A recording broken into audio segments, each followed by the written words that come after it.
Köszöntelek benneteket, kedves testvérek, barátok, látogatók. Vegyük elő a Bibliáinkat.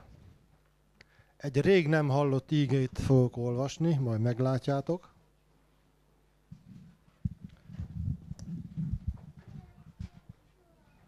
Nyissuk ki a Bibliáinkat az Új Szövetségben, a Korintusi első levél 15. fejezetben. Új Szövetség, Korintusi első levél, 15. fejezet, a 20. verstől a 26-ig olvasom. Figyeltek? Biblia megvan? Ám de Krisztus feltámadt a halottak közül, mint az elhunytak zsengéje. Mert ember által van a halál, ember által van a halottak feltámadása is. Mert ahogyan Ádámban mindnyájan meghalnak, úgy a Krisztusban is mindnyájan életre kelnek. Mindenki a maga rendje szerint. Első zsengeként támad fel Krisztus, azután az ő eljövetelekor következnek azok, akik a Krisztuséi. Azután jön a vég, amikor átadja az uralmat Istennek és Atyának, amikor eltöröl minden fejedelemséget, minden hatalmat és erőt. Mert addig kell uralkodnia, míg lába alá nem veti valamennyi ellenségét. Mint utolsó ellenség töröltetik el a halál. Ámen. Rég hallottuk ezt az igét? Rég, 10 perce, vagy olyasmi. És felét elmondta a prédikációnak a Sándor testre, én a második felét hozzáteszem most. Örülök, hogy nekem jutott ez a tisztesség, hogy húsvét napján hirdessem az ígét. Mindig eszembe jött húsvét reggelén. Én a román kultúra körében mellett nőttem fel, éltem néhány évtizedet, és ott a húsvét reggelén, a húsvét napján az átlagemberek, még a kommunista diktatúra korszakában is úgy köszöntetik egymást, hogy Krisztus feltámadt, és a másik válaszolta, valóban feltámadt. És Pál is így köszönt bennünket most, Krisztus feltámadt a halottak közül. Akarjuk, hogy köszöntsük most egymást ezzel a köszöntéssel, hogy Krisztus feltámadt, és a másik viszonozza, hogy valóban feltámadt? Barnabás, Krisztus feltámadt. Valóban feltámadt. Tegyétek ti is, testvérek. Ámen. Dicsőség az Úrnak. Ámen. Ámen. És Pál ezzel a köszöntéssel kezdi, Krisztus feltámadt a halottak közül, mint az elhunytak zsengéje, és aztán folytatja ezzel a mondattal, mert ember által van a halál. A teremtéskor Isten nem számolt a halállal. Nincs így szó szerint leírva, de ki tudjuk venni az igéből, hogy Isten Ádámot örök életre teremtette. Így van? Így van. A halálszót Isten akkor említette legelőször, amikor a tiltásról beszélt Ádámnak, hogy a kert minden fájával bátran ehettek, de a kert közepén lévő jó és gonosz tudásának fájáról ne egyetek, mert amely napon esztek abból, meg kell, hogy halljatok. Ezt megtalálhatjuk Mózes első könyve második rész 16-17 versekben. És szeretném mondani, hogy a Biblia értelemben a halál szónak legalább 3 jelentése van. Az első jelentése a halál szónak a szellemi halál. Mert mondhattunk volna, és lehet, hogy a kígyó is oda ment volna élve másnap, na, Isten azt mondta, meghaltatok. Na nézd meg, hogy élsz vírus, semmi bajod nincs. Tehát az első jelentése a halál szónak a szellemi halál. És Ádám és Éva is, mikor ettek a a fának a gyümölcséből, az téves kifejezés, hogy valaki almát ettek, mert nincs leírva, hogy mit ettek. Gyümölcsről van szó csak. Tehát mikor ettek arról a gyümölcsről, akkor a szellemi halál bekövetkezett Ádám életében, bekövetkezett Éva életében, és hallottuk itt a prédikációkban, hogy az emberi lény 3 részből áll, a szellem, lélek és a test, és a szellemünk az a rész a mi lényünknek, amely által kapcsolatot tudunk teremteni Istennel, amely által kommunikálni tudunk Istennel. Ha ez a részünk záratos, akkor se kép, se hang, és akkor olyan szavakat tudunk használni, mint emlékszem, 60-as években gyerek voltam, és akkor Gyuri Gagarin egy kört tett, és akkor a kommunista lapok azt mondja, hát ha Isten létezne, már találkozott volna Gagarin vele. Tehát a szellemünkkel tudjuk Istent megragadni, kapcsolatot teremteni, nem az űrhajókkal, nem a kezünkkel, lábunkkal, fizikai. És sajnos az Ádám és az Éva életében ez a szakadás megtörtént, amikor ettek annak a fának a gyümölcséből. Valami megszakadt, bekövetkezett a szellemi halál az életükben. És mindaz, aki Istentől elszakadt állapotban, bűnben, aki bűnben él, az szellemileg halott. És erről jó pár évezred után Pál, a nagy tanítónk, bizonyságot tesz.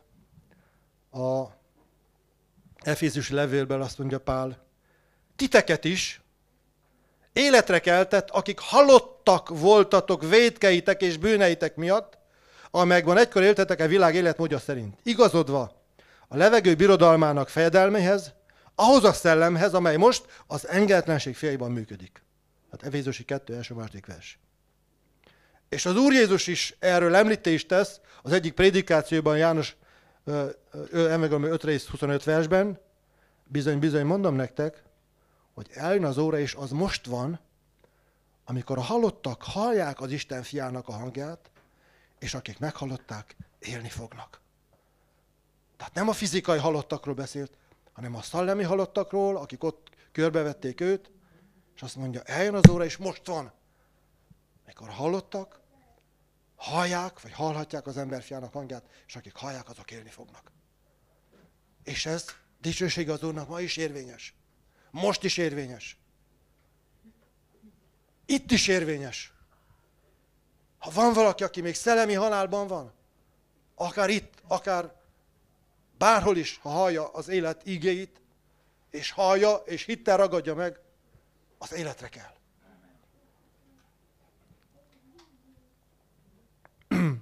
A második értelmezése a halálszónak a test biológiai halála. Ádám és Éva, mondtuk, hogy szellemileg meghaltak, és azt mondhatták volna, semmi bajunk nincsen, de a szervezetükben abban a pillanatban elkezdődött egy visszaszámlálás. És akkor még hosszat kegyeket az óra mindenkinek, de 930 év múlva fizikailag is beteljesedett az, amit akkor Isten mondott nekik, és Ádám jó hosszú életet élt, de 930 év múlva ő is meghalt.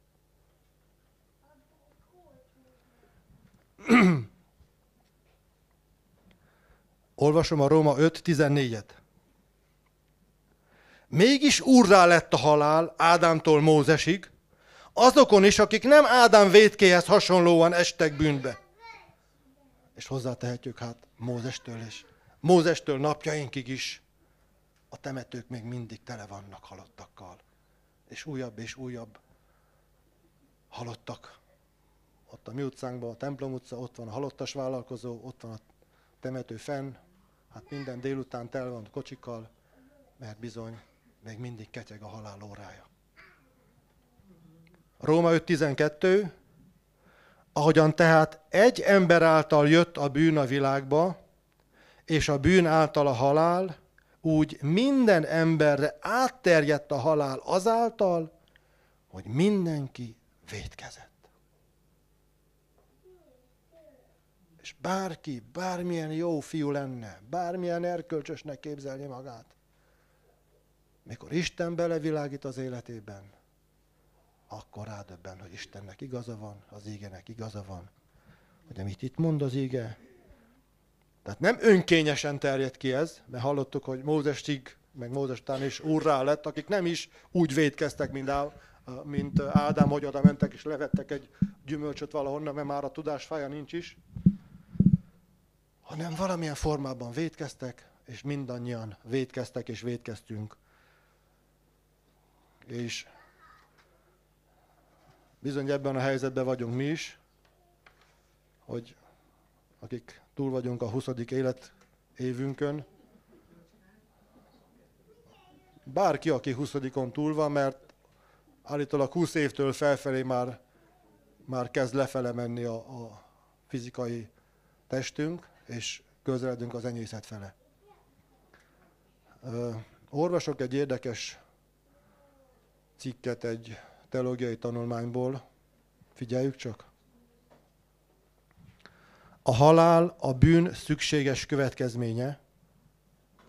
Isten is ugyanis ezzel tud csak gátat szabni idézőjelbe a pokol elszabadulásának, azaz az emberi gonoszságnak.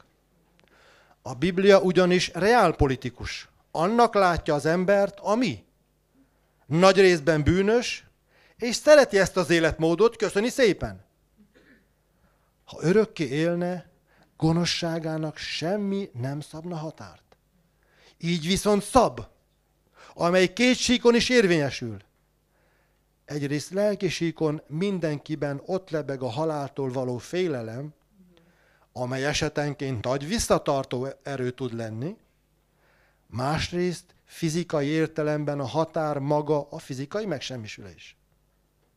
Kell a halál, hogy határa legyen a bűnnek. Ami ugye nem más, mint az, amikor az ember akar törvényt szabni magának. A bűnnek nem pusztán büntetése a halál, hanem következménye is. És ennek kiszabása végső soron Isten kegyelme és nem kegyetlensége. Egy paradoxonnal élve, egy halhatatlan emberiség már rég kiirtotta volna önmagát. Mekkora bölcsesség van ebben a tanulmányban.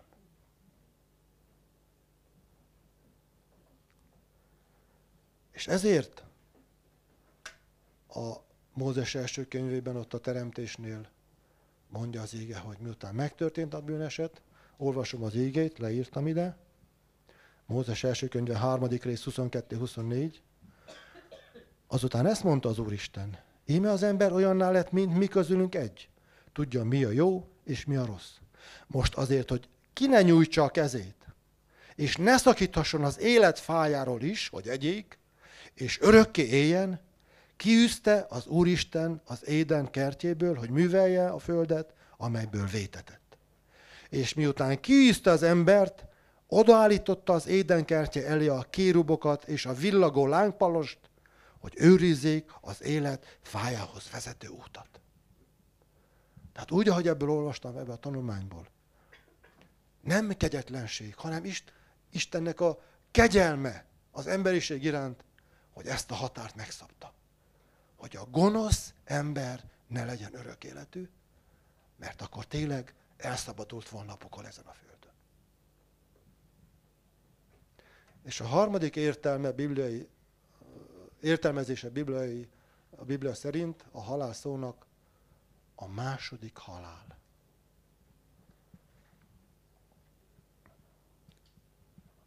Vagyis az az Istentől elválasztott végső állapot, amelyben azok kerülnek, akik elutasították Isten kegyelmét, akik nem hittek az evangéliumnak, akik nem fogadták el a Krisztus megváltóként. Jelenések 20, 14-15 versek. Ez a második halál, a tűz tava. Ha valakit nem találtak beírva az élet könyvébe, azt a tűz tavába vetették. Erről nem szeretnék most beszélni. Ez egy borzasztó végső állapot, és Isten azt akarja, hogy minden ember elkerülje ezt. És azért mondja is az Úr Jézus, hogy a halottak hallhatják az emberfiának hangját, és akik meghallják az ő hangját, azok élni fognak. Azok nem kerülnek be a tűztavába. De Pál úgy folytatja a második mondatában, ember által van a halottak feltámadása is. Amint láttuk, ahogy láttuk, Ádámon keresztül az emberi társadalomba bejött a halál. De a Biblia azt mondja, hogy létezik egy ember, aki által bejött a feltámadás is az emberek közé, és ez nem más, mint az ember Krisztus Jézus, ahogy megnevezi Pál a Timóteus első levél 2. rész 5. versében. Az ember Krisztus Jézus által jött be az emberek közé, az emberi társadalomban az élet, a feltámadás. Hallottuk, hogy Ádámmal hogy történt a dolog, hogy szellemben szakadt el Istentől, aztán jött a fizikai halál is. És Krisztussal is megtörtént. Ez a szellemben való elszakadás Istentől, a kereszten, csak hogy hiszem, hogy a Jézus esetében sokkal hatványozottabb mértékben volt fájdalmas ez a szakadás, mint az Ádám esetében. Mert ha olvassuk a Máté Evangélium 27. rész 45-46. versét, amely így hangzik, ebből kiderül. 12 órától kezdve 3 óráig sötétség lett az egész földön. 3 óra tájban Jézus hangosan felkiáltott. Éli, Éli, lamá sabaktáni, azaz, én Istenem, miért hagytál el engemet? Ott a kereszten ez a szellemi elszakadás Istentől megtörtént. Csak azzal a kivétellel, hogy Ádám a saját maga bűne miatt szakadt el Istentől. Jézus pedig tudjuk, hogy nem a saját bűne miatt, hogy az imámban is említettem még, az ellenségei se tudtak rá bizonyítani semmi bűnt, hanem a mi bűneink miatt lett elszakadva Istentől. Ézsaiás 53:4-6. Mi meg azt gondoltuk, hogy Isten csapása sújtotta és kínoszta. Pedig a mi vétkeink miatt kapott sebeket, bűneink miatt törték össze. Ő bűnhödött, hogy nekünk békességünk legyen, az ő sebe járán gyógyultunk meg. Mindnyájan tévegtünk, mint a juhok, mindenki a maga útját járta, de az Úr őt sújtotta mindnyájunk bűnéért. És Krisztus Jézus átment a fizikai halálon is, de itt is sokkal szörnyűbben élt át, mint Ádám a maga halálát. Különösen nem tudjuk, hogyan élte meg Ádám, nincs a Biblia, erről nem mond különösebb kirívó esetet, de a Jézus haláláról ugye tudjuk, hogy megvetetten, kigúnyolva, borzalmas kínok között halt meg. Ismétlem, a mi bűneinkért. És hát ezekről gondolom mindannyiunk külön-külön nagypénteken megemlékeztünk ezekről a dolgokról, ugye? De most, ma, húsvét reggelén másról van szó. A feltámadásról. Arról van szó, hogy Krisztus nem maradt sem a szellemi elszakadásban, sem a fizikai halálban, hanem legalábbis eddig mind arról volt szó imákban és beszédekben, hogy Krisztus valóban feltámadt a halálból. Dicsőség az Úrnak. Ámen? Ámen. Kedvesének dala jut eszembe ilyenkor, mit házi csoportban énekeltünk. Harmadnap hűvös hajnalán asszonyok állnak a sírnál. Angyal köszönt, ne sírjatok, ő nincs már itt, feltámadott. Ámen?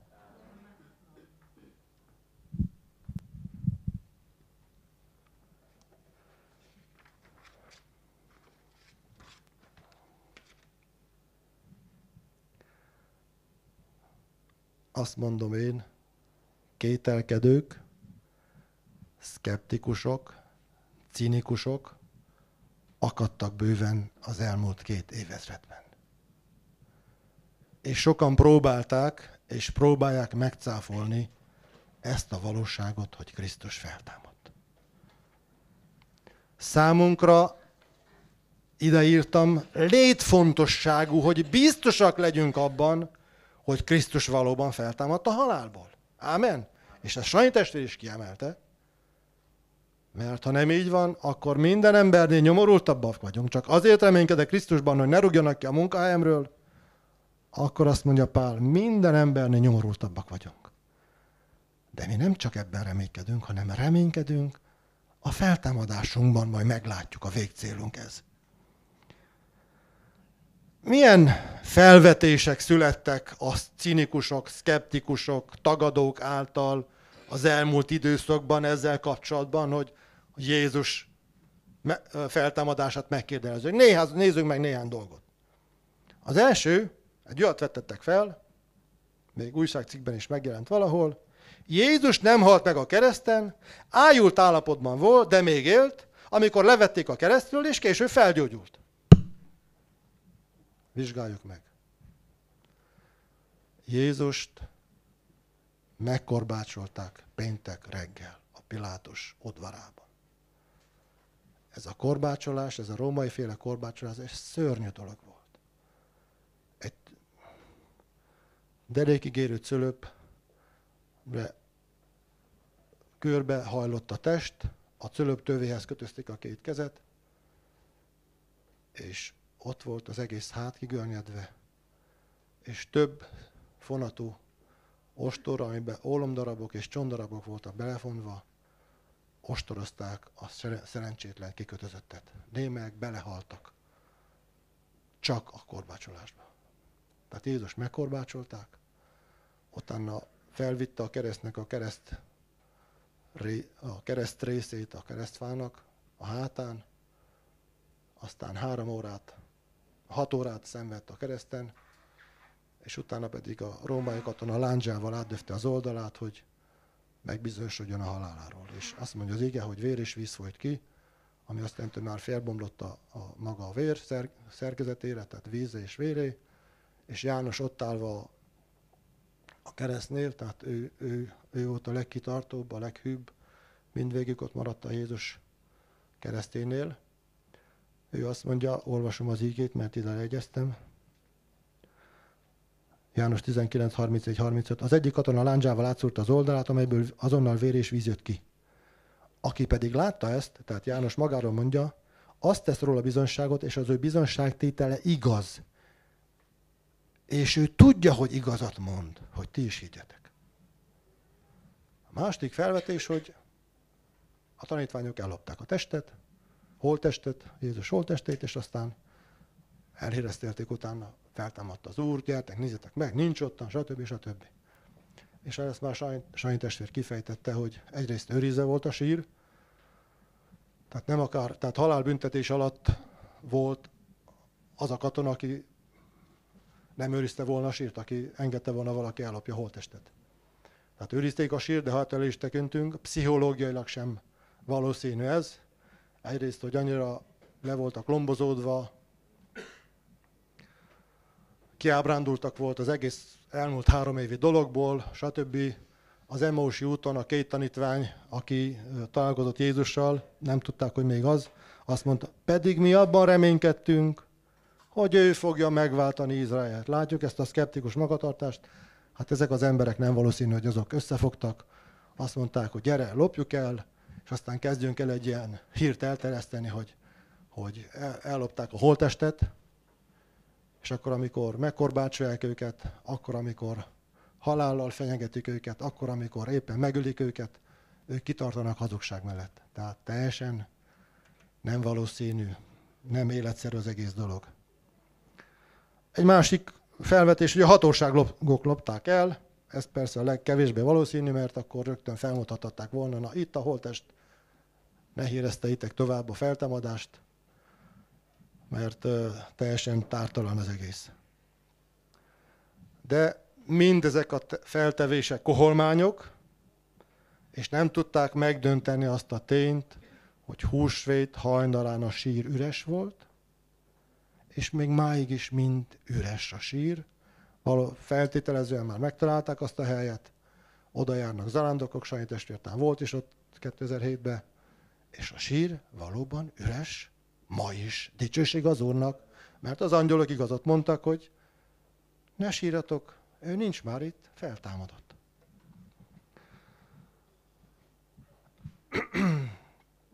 És még a feltámadás bizonyítékaként ott van az, hogy a tanítványok bizonyságot tettek arról, hogy Jézus, a feltámadt Jézus megjelent nekik.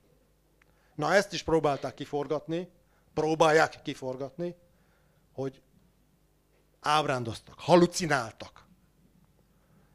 Hát ezek a józaneszű halász emberek egy alkalommal 500-an, hát kevésbé valószínű, hogy ezek a keménykötésű halászlegények, 500 ember egyszer, azok mind ugyanazt halucinálták volna.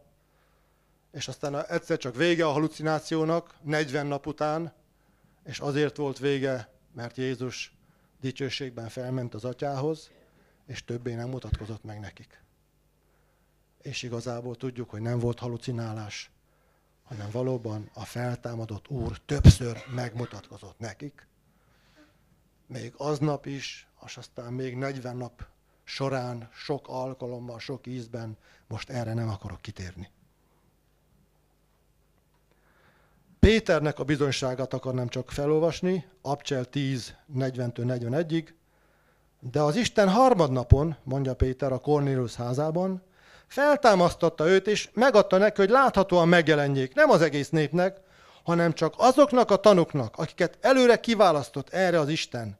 Mi nekünk, mondja Péter, akik együtt ettünk és ittunk vele, miután feltámadt a halálból.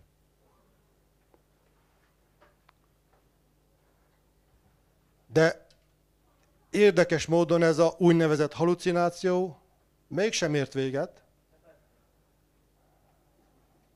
Mondott valaki valamit?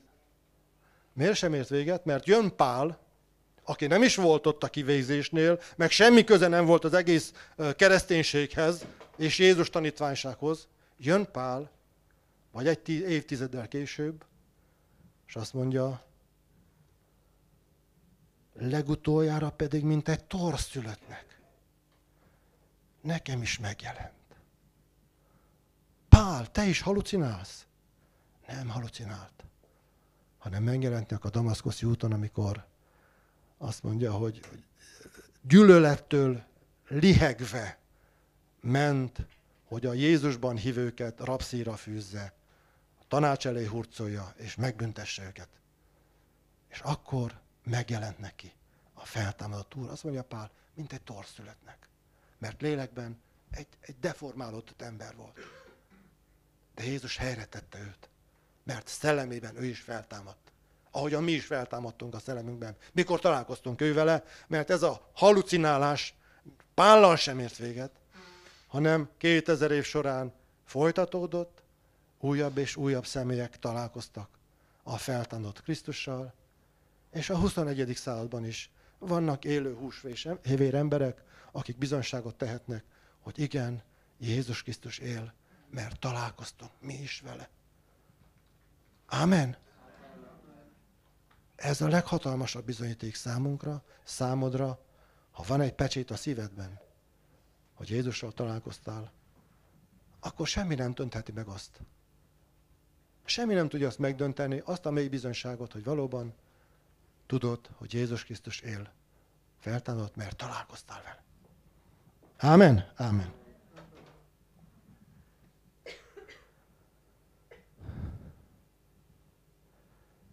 És ma is, aki még nem találkozott Jézussal, ma is van esélye annak, bárki legyen az, akár itt ezen a helyen, akár az interneten keresztül fogja hallani az igét, van esélye a Jézussal való találkozás.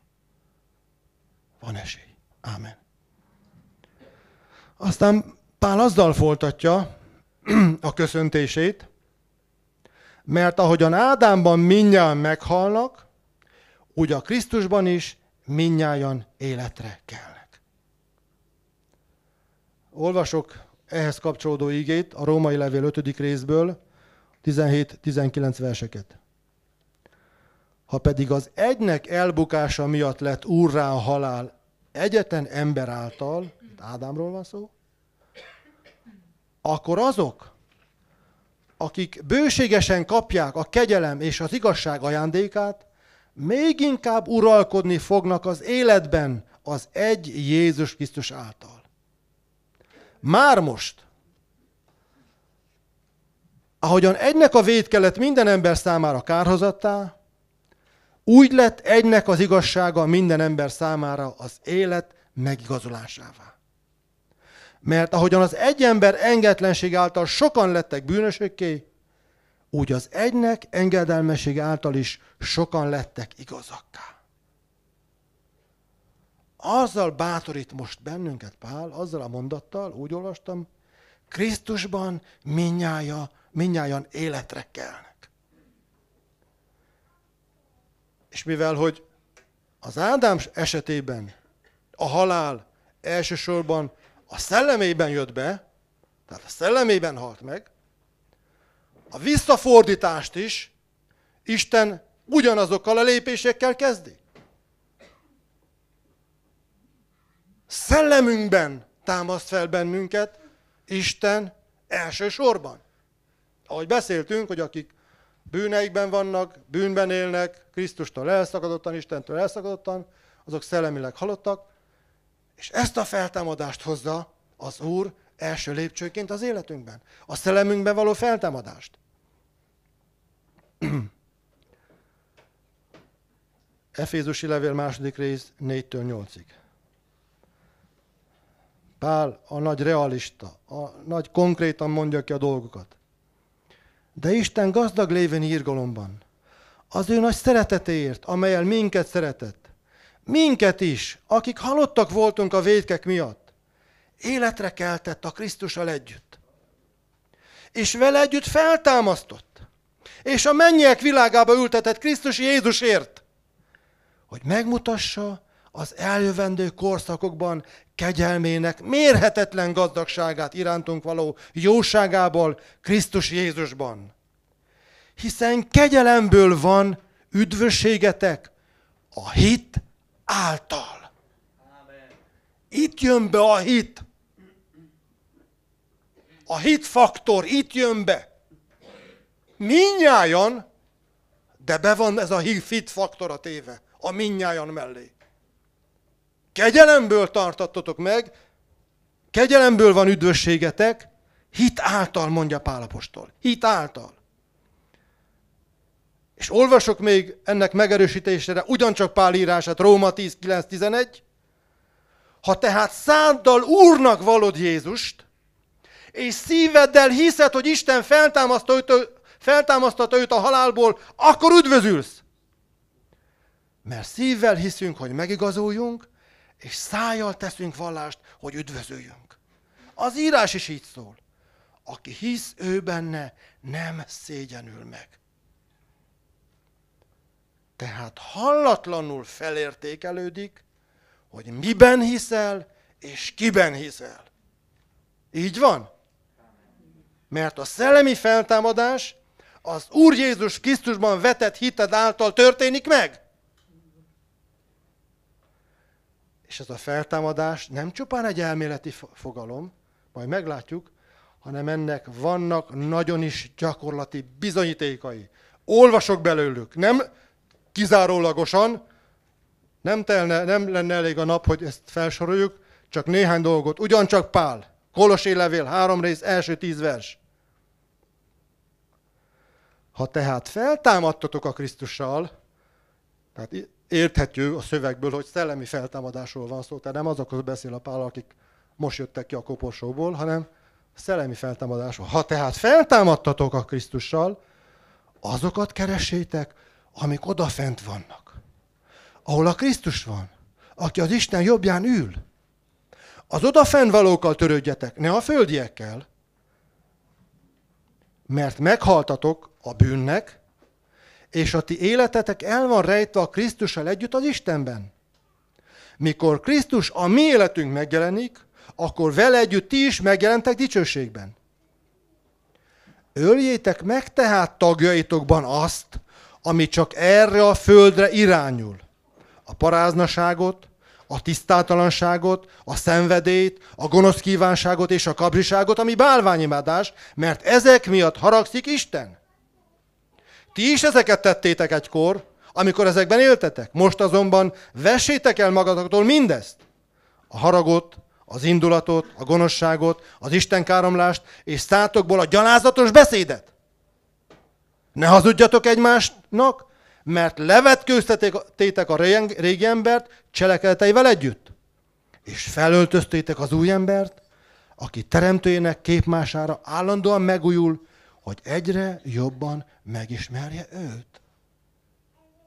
Tehát nem egy elméleti fogalomról, feltámadtam, újszülött vagyok, mert konkrétumokban, a mindennapi, hétköznapi életemben megmutatkozik, valóban feltámadtam Krisztussal szellemben, vagy csak egy szóbeszéd az egész. Értjük, testvéreim?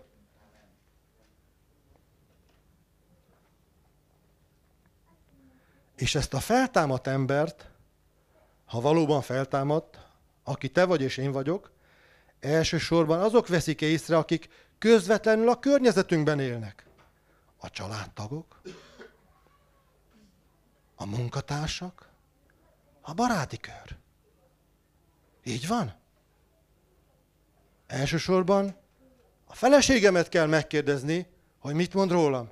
Mit mond? Valóban? Szellemileg feltámadt ember vagyok? Vagy azt mondja, csak egy humbuk az egész, mert tudom én, hogy milyen ő otthon. Ez viccesnek tűnik, de ez holt komoly. És ez így van a munkatársammal. Ha elmennénk munkahelyedre, megkérdeznénk, mi a vélemény erről, stb., nem mondom meg senkinek, akkor mondanának jó vagy rossz dolgokat. Mindenki vizsgál meg saját magát. Vagy a baráti körbe, ha elmész egy délután, ki ez? Ugyanolyan, mint mi. Ugyanúgy elsörözget velünk, ugyanúgy elborozgat velünk, ugyanúgy elhülyeskedik velünk, ugyanazokat a beszédeket mondja, mint mi. Ezek nem így vannak már, ugye? Azt mondja Pál, ezekben benne voltatok ti is. Mikor együtt mentetek ti is a világnak a menetével. De most már újra születtetek, feltámadottak Krisztussal együtt. Ámen?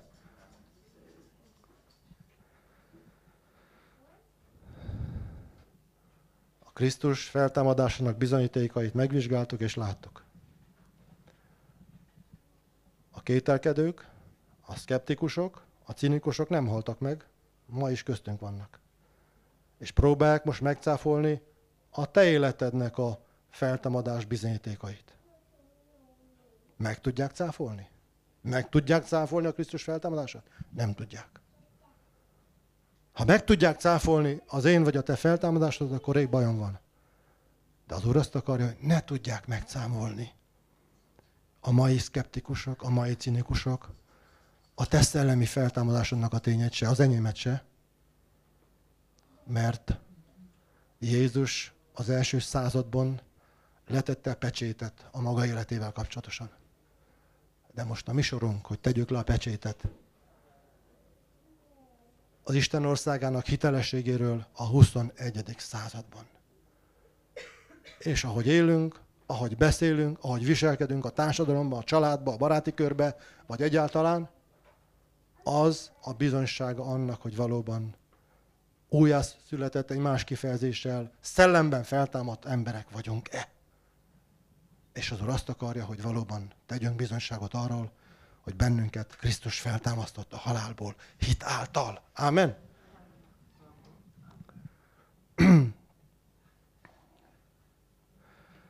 Biztosak vagyunk tehát, hogy Jézus Krisztus harmadnap, azaz húsvét hajnalán feltámadt a halálból? Nézzük. 1 Tesszalonika 4.14.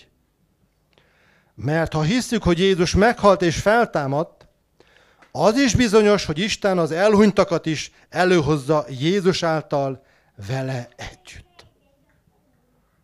Most áttérünk a másik lépésre. Isten azt mondja, megtesszük az első lépést, a szellemünkben a feltámadást, és jön a következő lépést, a testünk biológiai feltámadása is. Na, erről beszélt a Sanyi testvér, hogy bizony, Pál a korintusi levelet nem a világnak írta. Tévedek, Sanyi testvér? Nem a világnak írta, hanem a korintusi keresztény hívő gyülekezetnek. És azt mondja, megszégyenítésetekre mondom, hogy sokan közületek nem ismeritek Istent. Mert azt állítjátok, hogy nincs halottak feltámadása. És bizony, én is hallottam olyan keresztény emberek megnyilvánulását. Nem akarom minősíteni a kereszténységüket, ők magukat ennek vallják, hogy bizony, ebben nem hiszünk. Más egyébben hiszünk, Istenben is, meg talán Krisztusban is, de hogy halottakból feltámad ember, azt olyan nem létezik.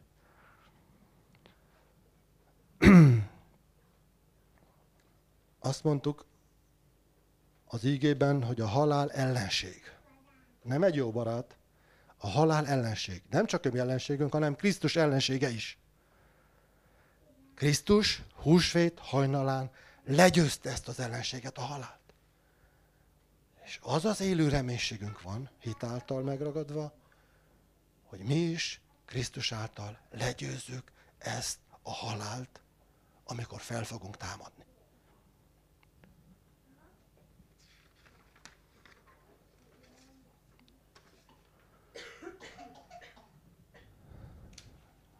Azok részére, akik hitáltal elnyertük a szellemi feltámadást, akik hiszünk Krisztus Urunk feltámadásában, ott van a hallatlan ígéret.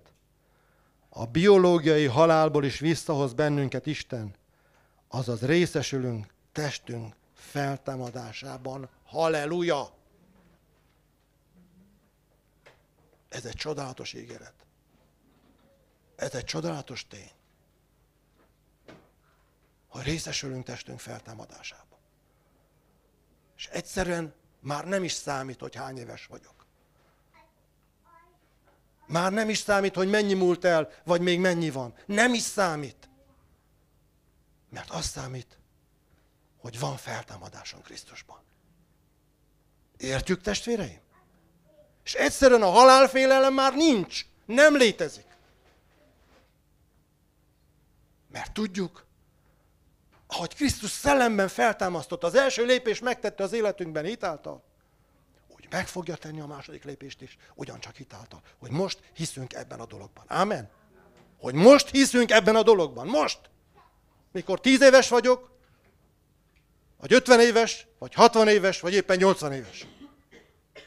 Hogy most hiszünk ebben a dologban, hogy Krisztus előhozza a halottakat. Ámen? Ámen. A Bibliában, az Ószövetségben is, és az Új Szövetségben is találkozunk már feltámadt halottakkal.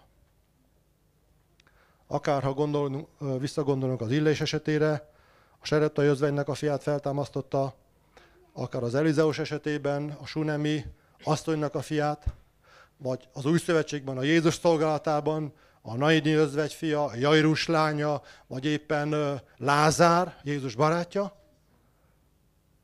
De ezek az emberek ugyanabban a testen támadtak fel, amelyben elhunytak. Esetleg Isten egy gyógyító munkát is végzett bennünk, mert a Sunemi azt mondja, jaj fejem, aztán meghalt a gyerek. De mikor feltámadt, nem még mondta, jaj fejem, mert semmi baj nem volt. Tehát a feltámadás is egy gyógyító szolgálat is volt az ő testükre. Nézze, hogy aztán kibírják még, nem tudom, x évig. De utána ők is meghaltak újra.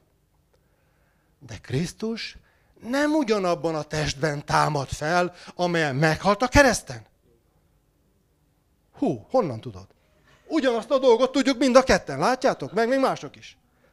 Nem ugyanabban a testben támad fel, kedves testvérem és barátom, nem ugyanabban a testben.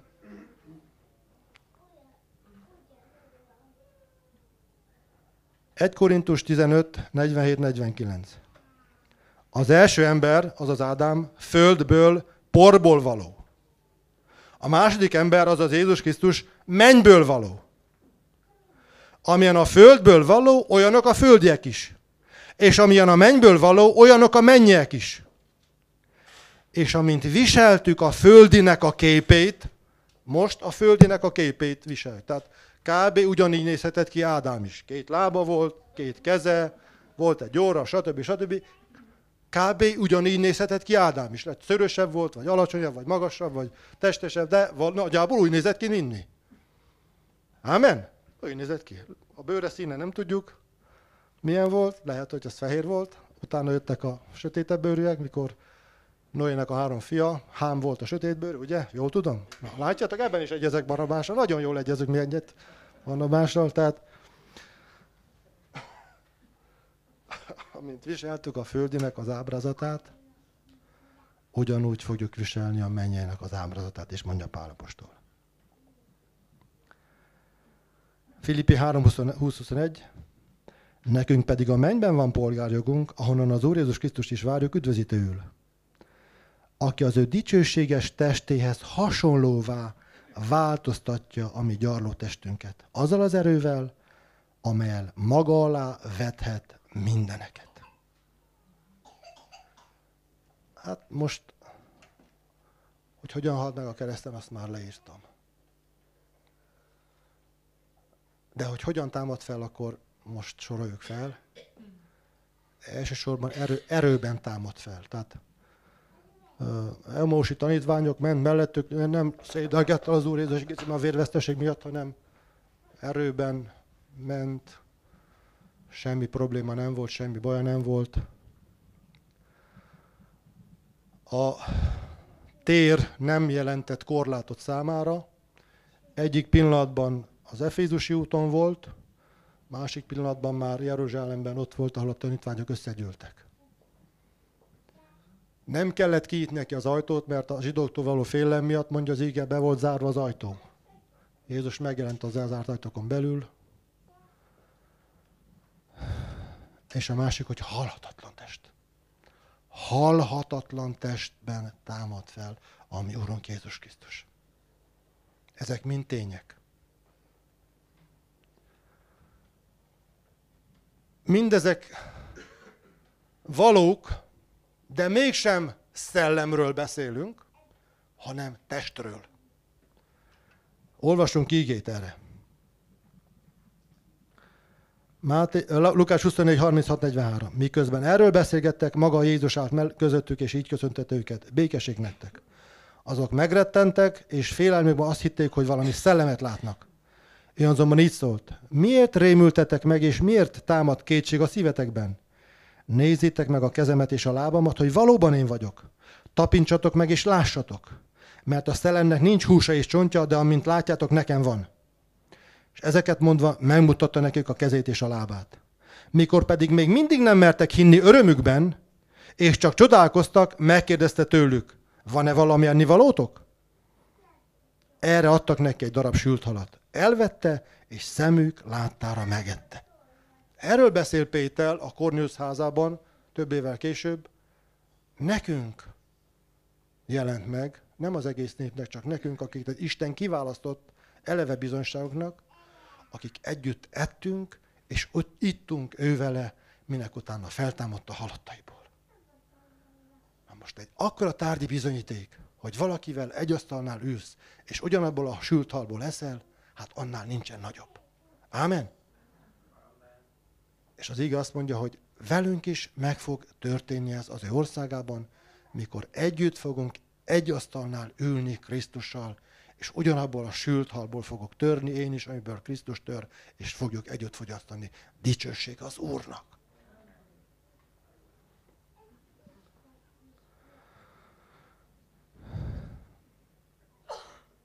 Hát ilyen lesz a mi testünk is a feltámadás után. Mikor fog ez megtörténni? Pál apostol tesz némi említést erről. Első zsenge a Krisztus, utána pedig a Krisztuséi, az ő eljövetelekor. Na erről a Parúzia című prédikációmban már beszéltem, erre nem akarok kitérni. Tehát mikor Krisztus visszajön, akkor fel fognak támadni azok, akik a Krisztuséi, és akik pedig testben még élnek abban az időben, vagy élni fognak, azok meg hirtelen elváltoznak, mondja az íge, semmi különbség nem lesz a két kategória közt, hanem ugyanabban a megdicsőült testben fognak találkozni az Úrral a levegő égben, Azt mondja az ige, nem teszi lábát a földre, se az olajfák hegyére akkor még, hanem a levegő égben fogunk találkozni az Úrral, mondja Pál apostol, és hozzátesz egy szót, mindenkor az Úrral leszünk. Rövid, de tömör. Mindenkor az Úrral leszünk. Dicsőség az Úrnak. Ámen.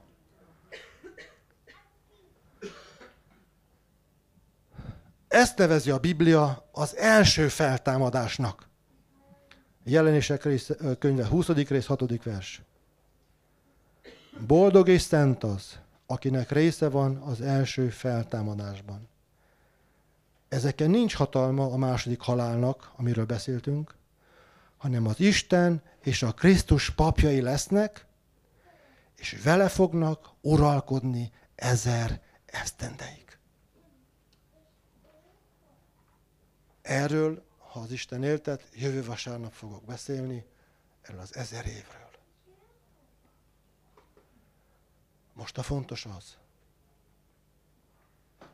hogy hittel megragadtuk-e a Krisztust, és biztosak vagyunk abban, hogy szellemünk fel van támadva. És ha valaki még nem biztos ebben, akár itt ezen a helyen, vagy bárhol, aki hallja az igét, ma még van egy lehetőséggel arra, hogy hittel megragadja a Krisztust, és megtörténjen a szellemi feltámadás az életében hitáltal. Ámen? Csak felteszem a kérdést, van-e valaki most itt, aki úgy érzi, hogy ez alatt a ige hirdetése hallása alatt érzi, hogy szelleme támadóban van, esetleg emel fel a kezét? Akkor mindannyian, úgy hiszem, azt jelenti, hogy szellemben fel vagyunk támadva, ugye? Akkor emeljük fel a kezünket, akik úgy érezzük, hogy szellemünkben fel vagyunk támadva. Lássuk, van-e valami különbség? Dicsőség az Úrnak! Akkor az Úr segítsen meg bennünket, hogy az életünk hiteles legyen. Hogy amikor a szkeptikusok és a cinikusok kereskélik az életünkben a bizonyítékokat, akkor ne találjanak eldugott taktákat. Ahogy látjuk, hogy némely főembereknél eldugott taktákból olyan dolgokból nyúlnak ki, amik szégyenbe döntik őket. Ámen? Tehát a vizsgálók, a vizsgálgatók, a cinikusok, azok a bizonyítékainkra azt mondják, igen, valóban ez így van, ez az ember feltámadta Krisztussal együtt. Álljunk fel és imádkozunk.